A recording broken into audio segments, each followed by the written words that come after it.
warahmatullahi wabarakatuh. Anak-anakku SD Muhammadiyah Kompleks Gresik yang soleh dan soleha, khususnya untuk anak-anak kelas 6.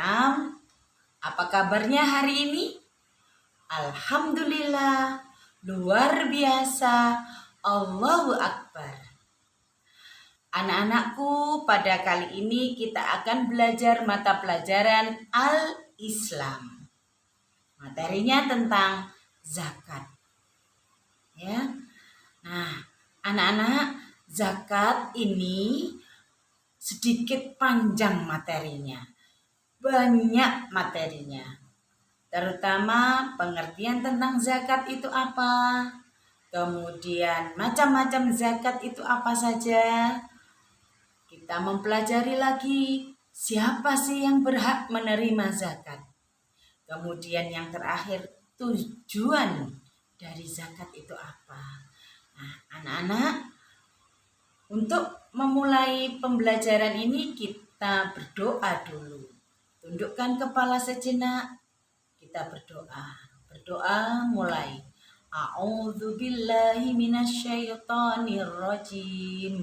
Bismillahirrahmanirrahim. Rabbi zidni ilma warzuqni fahma. Ya Allah, tambahkanlah kami ilmu pengetahuan dan berilah kami kemudahan untuk memahaminya. Amin ya Rabbal Alamin. Berdoa selesai. Anak-anak, seperti biasa, Bu Mimin akan menyampaikan lewat video pembelajaran PowerPoint. Tolong perhatikan dengan baik, pahami, berusahalah kalian untuk memahami. Karena apa yang akan disampaikan gunanya kelak untuk mengerjakan latihan soal dan untuk ujian yang terkait dengan zakat. Silakan perhatikan video pembelajaran ini. Nah, anak-anak, mari kita mulai mempelajari Al-Islam tentang zakat. A. Mengenal zakat. Menurut bahasa, zakat itu artinya mensucikan, membersihkan, dan menambahkan. Zakat menurut istilah adalah sejumlah harta tertentu yang diberikan kepada orang-orang yang berhak menerima dengan beberapa syarat yang ditetapkan. Jadi ini ada aturan-aturannya. Ini menurut istilah. Jadi bedakan menurut bahasa dan istilah. Dalam Al-Quran menjelaskan bahwa zakat dan sholat merupakan salah satu sendi pokok ajaran agama Islam dan lambang dari keseluruhan ajaran Islam. Firman Allah surat Al-Baqarah ayat 43 menyebutkan, wa aqimus sholata wa atuz zakata warka'u ma'ar raki'in. Artinya, dan dirikanlah sholat, tunaikanlah zakat, dan rukuklah beserta orang-orang yang rukuk. Macam zakat ada dua, zakat fitrah atau zakat diri atau jiwa, dan dua, zakat mal atau zakat harta. Penjelasan zakat fitrah, hukumnya wajib bagi setiap muslim mulai anak-anak sampai dewasa. Berupa apa zakat fitrah itu? Berupa makanan pokok. Kalau orang Indonesia makanan pokoknya adalah beras, maka yang dikeluarkan zakatnya, zakat fitrahnya berupa beras. Atau kalau di orang Arab gandum, ya, maka zakat yang dikeluarkan juga gandum. Zakat fitrah ini ya. Kemudian ketentuan dikeluarkan. Berapa sih yang dikeluarkan untuk zakat fitrah itu? Setiap orang 1 sok atau 2,5 kilogram atau 3,5 liter setiap orang. Nah, kita sering menggunakan kilogram. Jadi zakat fitrah beras yang dikeluarkan, yang dizakatkan adalah 2,5 kilogram. Waktu untuk mengeluarkan zakat fitrah mulai awal Ramadan sampai akhir Ramadan sebelum sholat Idul Fitri. Tujuan zakat fitrah untuk mensucikan jiwa dan meringankan beban orang-orang miskin di sekitar kita. Zakat mal. Nah, ini zakat mal, zakat harta. Ini mungkin hal baru yang perlu kalian ketahui. Maksudnya adalah zakat mal yang dikeluarkan untuk membersihkan harta. Ketentuan zakat mal. Ketentuan zakat mal ada 2. Jika sudah memenuhi batas minimal harta, disebut nisab. 2, sudah dimiliki selama 1 tahun atau haul. Disebut haul. Hukumnya, ini hukum zakat mal ini wajib bagi orang Islam jika hartanya telah mencapai ketentuan zakat mal, yaitu nisab dan haul. Sifat harta yang kita miliki ini adalah titipan Allah yang kelak akan dipertanggungjawabkan di akhirat. Tidak mungkin harta itu kita bawa sampai ke liang lahat. Maka anak-anak hendaklah harta-harta yang kita peroleh ini hendaknya dibersihkan dengan zakat. Itulah maksudnya zakat mal ini. B, kita belajar macam-macam zakat mal. Zakat mal itu ada 5. Ya, ada zakat nukut, disebut zakat harta kekayaan. 2, zakat tijaroh, artinya zakat harta dagangan. 3, zakat an'am, zakat harta peternakan. 4, zakat ziro'ah, zakat harta pertanian dan perkebunan. 5, zakat rikas atau zakat harta temuan atau galian. Ini adalah penjelasan zakat nukut atau zakat harta kekayaan. Harta kekayaan yang dimiliki oleh kita seperti rumah, mobil, sepeda motor, uang yang ada disimpan di rumah atau yang ada di bank, kemudian perhiasan, kemudian barang-barang berharga di rumah yang bernilai mahal itu, kemudian emas batangan, di sini juga ada arloji yang mahal ini sepertinya ya, kemudian punya ruko dan lain sebagainya yang menjadi milik seseorang, itu disebut harta kekayaan. Dan harta kekayaan itu nanti akan dihitung ya. Kemudian kita lanjutkan yang kedua, zakat tijaroh, zakat harta perdagangan. Nah, perdagangan ini zaman Rasulullah memang banyak kaum zaman dulu pekerjaannya adalah berdagang, maka di situ dikeluarkan zakat tijaroh, zakat harta perdagangan. Seperti toko, sekarang ini banyak toko sembako, toko bangunan, toko baju, dan lain sebagainya. Nah, sekarang selain zakat tijaroh, itu juga ada zakat profesi. Karena tidak semua orang berdagang di Indonesia ini, tetapi ada yang bekerja sebagai dokter, bekerja sebagai guru, bekerja sebagai pegawai kantor, dan lain sebagainya. Itu zakat profesi ini wajib juga dikeluarkan bagi setiap muslim. 3, zakat an'am atau zakat harta peternakan. Nah, peternakan itu adalah hewan ternak yang dipelihara untuk diambil hasilnya. Banyak contohnya ya, ada sapi, ada hewan-hewan unggas, mungkin juga ada perikanan ya yang berupa tambak ya, itu juga harus dikeluarkan zakatnya. 4, zakat ziro'ah. Zakat ziro'ah atau harta pertanian dan perkebunan. Nah, ini petani biasanya kalau di sawah itu hasil pertanian, kalau di kebun di data itu biasanya disebut perkebunan. Biasanya teh gitu ya, kalau di sawah padi, jagung, dan lain sebagainya ya. Kalau kebun itu ada teh, kopi, cengkeh, kelapa, buah-buahan, dan lain sebagainya. 5, zakat rikas atau zakat harta temuan atau galian.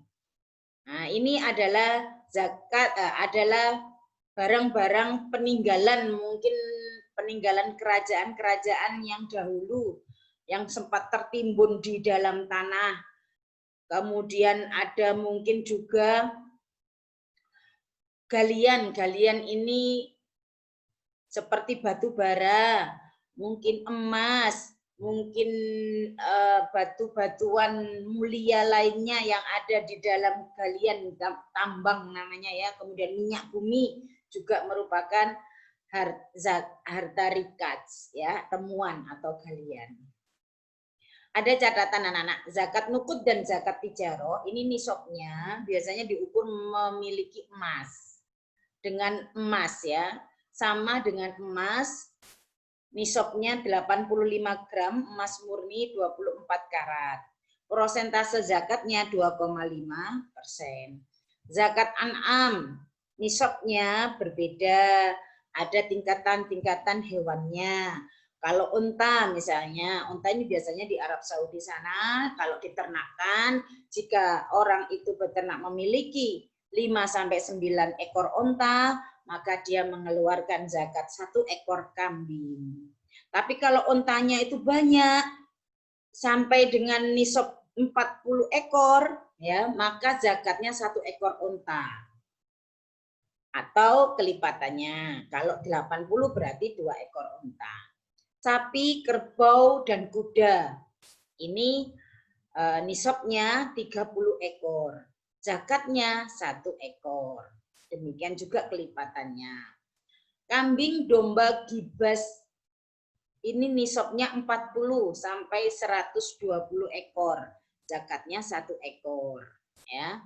Kemudian jika hewan unggas atau perikanan, nah ini beda lagi, dihitung akhir tahun.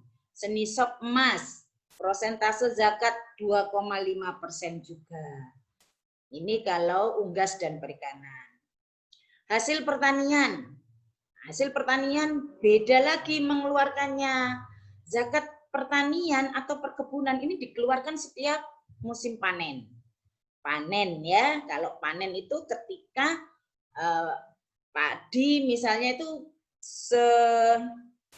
setelah bisa dipanen, kemudian dijual, maka itulah petani wajib mengeluarkan zakatnya. Apabila pengairannya, nah ini ada aturannya juga, apabila pengairannya menggunakan air hujan, maka persentase zakatnya 10%. Dan apabila pengairannya sendiri dengan biaya, ya ini persentase zakatnya 5%. Dengan biaya ini biasanya petani itu butuh penyemprotan hama, mungkin pinjam pompa, pinjam alat-alat pertanian dan lain sebagainya. Itu kan berarti petani mengeluarkan biaya, sehingga ketika panen petani itu persentase zakatnya 5%.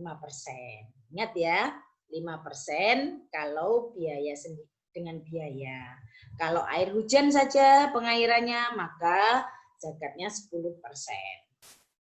Rikas, zakat rikas atau temuan tadi, Mimin sampaikan bahwa dia menemukan, ya menemukan. Nah, ini maka zakat yang dikeluarkan sebesar 20%. Sekarang C, cara menghitung zakat. Kali ini kita belajar menghitung zakat. Zakat itu biasanya ya tadi sudah dijelaskan bahwa banyak sekali yang menggunakan nisab emas karena memang emas itu adalah yang ada harganya, sehingga emas ini banyak menjadi patokan untuk mengeluarkan zakat. Seperti tadi emas itu kan ada harga jualnya. Nah, ini setiap tahun bahkan mungkin meningkat, sampai sekarang pun harga emas berapa itu? Mahal sekali sekarang ya. Ada yang 700 sampai 1 juta lebih ya. Ini ada contoh rumus ya, rumusnya P kali E sama dengan H. Nah, sekarang belajar matematika. Kemudian 2,5 ini adalah zakat yang dikeluarkan kali H ini adalah hasil dari P kali E, itu adalah zakat yang dikeluarkan. Oh ya, dibagi 100 ya. Per 100 ini dibagi 100, itu maka zakat yang dikeluarkan. Keterangannya P adalah harga emas sesuai harga pasar. E jumlah gram emas yang dimiliki. H hasil Z, zakat yang dikeluarkan. Contoh soal.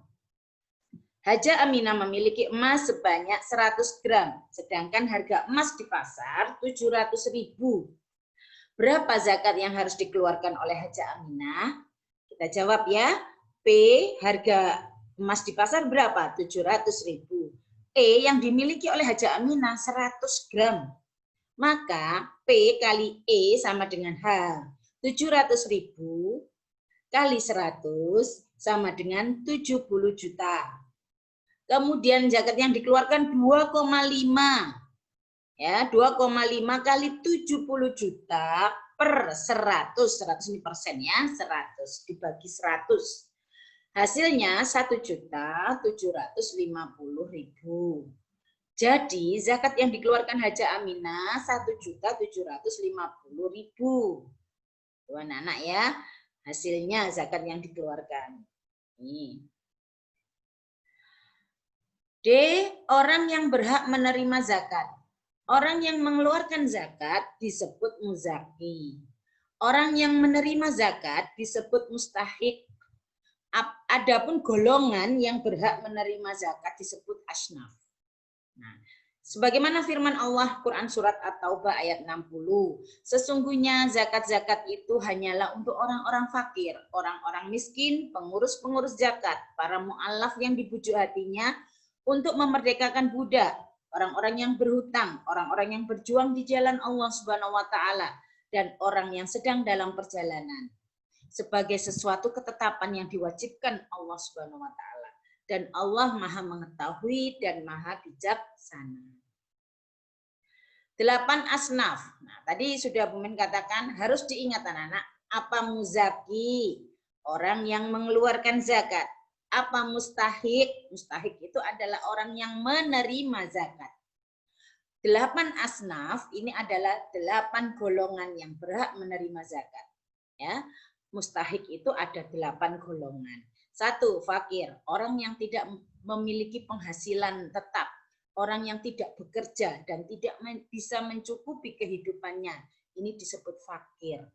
Beda dengan orang miskin. 2, miskin ini ya, orang yang memiliki penghasilan tetap. Orang ini bekerja, tapi penghasilannya tidak mencukupi untuk kebutuhan sehari-hari. Ini disebut miskin. Beda dengan fakir tadi ya. Kalau fakir tidak punya pekerjaan, kalau miskin ini punya pekerjaan, tapi tidak cukup. 3, amil. Amil ini adalah panitia atau pengurus zakat. Kamu sudah sering melihat ketika Idul Fitri, mau Idul Fitri di bulan Ramadan itu, kemudian ketika mau Idul Adha, banyak masjid-masjid yang menyelenggarakan amil zakat. Nah, di situ anak-anak boleh kita menitipkan zakat kita untuk disalurkan dengan baik dan benar. Karena pihak amil itu adalah orang-orang yang terpercaya. Insya Allah demikian. 4, mu'alaf. Mu'alaf ini adalah orang yang baru masuk Islam. Jadi orang-orang Kristen, orang-orang Hindu, orang-orang Buddha yang mau masuk Islam, yang baru masuk Islam, tentu hatinya masih lemah. Maka orang-orang inilah yang wajib kita beri zakat. Kemudian budak atau hamba sahaya. Zaman dulu anak-anak memang budak itu milik tuannya.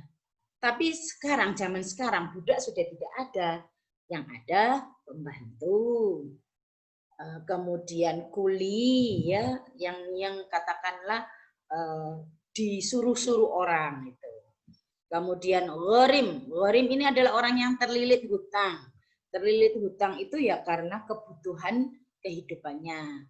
Bukan hutang tapi untuk berfoya-foya, untuk bergaya hidup yang mewah, bukan. Jadi gharim itu orang yang terlilit hutang. Sabilillah, 7 sabilillah. Sabilillah itu orang-orang yang berjuang di jalan Allah. Nah, contoh para mubalik. Kan mereka menyampaikan agama Islam, menyampaikan ajaran agama Islam kepada orang-orang yang mungkin belum tahu supaya menjadi tahu. 8, Ibnu Sabil. Ibnu Sabil ini adalah orang-orang yang sedang dalam perjalanan atau musafir. Ini juga perjalanannya tentu untuk kebaikan. Contoh misalnya menuntut ilmu di daerah rantau, di daerah luar, ketika mereka kehabisan bekal, maka orang-orang yang sedang menuntut ilmu ini katakan musafir yang sedang membutuhkan bantuan. Nah, orang-orang ini yang berhak menerima zakat. Itu anak-anak 8 asnaf atau 8 golongan mustahik. Tujuan zakat. 1, membersihkan jiwa. 2, membersihkan harta. 3, meringankan beban orang miskin. 4, ini 4 ya harusnya ya, keliru ketik bumi ini. Meningkatkan ketakwaan kepada Allah Subhanahu wa taala. Orang-orang yang bertakwa pasti akan dengan sendirinya, dengan niatan hatinya, mereka ikhlas mengeluarkan sebagian harta yang dimilikinya untuk zakat. Kalau orang itu tidak mau berzakat, itu tandanya dia belum bertakwa. Demikian anak-anak. Lanjut, tugas sekarang. Tugas, catatlah di buku tulismu. 1, apa yang dicatat? 1, 5 macam zakat mal dan artinya. Catat ya. Kemudian 2, 8 asnaf yang berhak menerima zakat dengan penjelasannya. 3, 4 tujuan zakat. Ketiga catatan ini, catat dalam tulisanmu. Setelah mencatat, maka rekamlah suaramu dengan membaca keras catatanmu. Lalu kirim ke guru al-Islam kalian. Paham anak-anak tugasnya? Merekam suara dengan membaca keras catatanmu. Membaca saja, tapi hendaknya setelahnya ya dihafalkan, tapi tidak usah dilaporkan. Juga kerjakan soal-soal di LKS yang terkait dengan zakat ini untuk mengukur kemampuanmu dalam memahami pelajaran tentang zakat ini. Demikian anak-anak penjelasan dari Bu Mimin. Terima kasih atas perhatiannya. Semoga kalian mendapatkan kemudahan dalam memahaminya. Nah, anak-anak, demikian tadi video pembelajaran materi tentang zakat. Juga tugasnya tadi sudah disebutkan, kerjakan dengan baik. Kemudian anak-anak jangan lupa latihan dari soal-soal yang ada di LKS. Karena sekarang masih masa pandemi, kita belum bisa bertatap muka, maka tolong kalian di rumah tetap semangat untuk belajar. Ya, tetap semangat mengikuti kegiatan-kegiatan video pembelajaran dan juga mengerjakan tugas-tugas yang disampaikan oleh Bapak Ibu guru. Semangat anak-anak, jangan lupa jaga kesehatan. Mari kita akhiri pembelajaran hari ini dengan membaca hamdalah. Alhamdulillahirabbil alamin. Wassalamualaikum warahmatullahi wabarakatuh.